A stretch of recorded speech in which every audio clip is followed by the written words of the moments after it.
E foi, galera. E o que eu tô fazendo com o meu visual novo? Eu pensei em colocar um chapéu de bruxa. E é isso que eu vou fazer. Pera aí, mas mais uma vez? É sim. Patagônia. E falando nisso, faz tempo que eu não falo da Patagônia, né?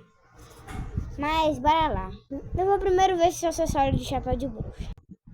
Não, galera, não tô chapéu de bruxa, mas eu sei de uma coisa aqui que eu acho que pode ter no meu personagem. Em 1, 2, 3 e... Tame. Porque é uma poção. Bruxa faz o quê, cara? Poção. Então, peraí, o que acontece se eu tomar ela?